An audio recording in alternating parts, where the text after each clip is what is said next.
So yun, good evening mga kababayan. So late ako nakarating sa training namin ngayon, pero meron akong surprise sa inyo. No? Naisip ko gawin tong series of video na to related dito sa community, no? Sa mga OFWs na habang nagwo-work, meron silang ginagawang sideline. So ngayong araw, ngayong gabi, so grabe excited ako. Papakilala ko sa inyo yung tao, dahilan kung bakit kami nakarating or ba't namin nakilala itong community na to. So, di ko papatagalin, papakilala ko sa inyo. So, yun. Once again, this is Mike and gusto kong pakita ko sa inyo itong community na ginagawa namin. So, yun. Di ko na papatagalin, papakilala ko sa inyo itong tao na to. Siya yung dahilan kung bakit ako nakarating. So, yun. Ito na. Si Ma'am Angel. So, yun ma'am. Maraming salamat sa pag-invite sa amin ng partner ko na nakarating dito sa community. So, you're most welcome. Yun ma'am, share lang.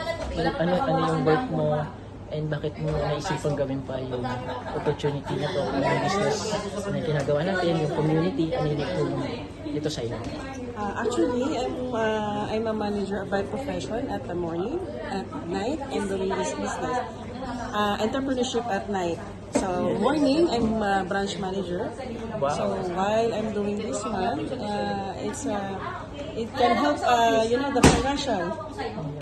Like my financial before is not aligned. So when joining this community, nalaman ko kung paano ko pala i-divide yung pera ko.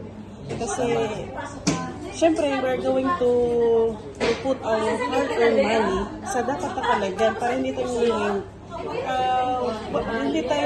hindi tayo uuwing walang-wala. Kasi diba marami tayong kabayan na umuuwi ngayon na pag sa Pilipinas, what life? So, ayun lang po. So, you are welcome here. You have most Filipino. So, ito, hindi lang yan, mga profession ng mga yan is mga architect, mga nurse, so, mga managers nila kasamahan natin. So, you are invited also to join us. So, ayun lang po. Yes po, maraming salamat po. Thank you po. Laban. So yun, grabe. So siya yung tao nag-invite sa amin dito sa community, si Ma'am Angel, grabe. Manager na, pero ginagawa pa rin niya itong negosyo na to. So kung ikaw naghahanap ka ng extra income, ng side na pwede mong gawin itong opportunity na to. So yun lang, kung interested ka na gawin din itong opportunity na to, ayun, comment lang and para matulungan kita.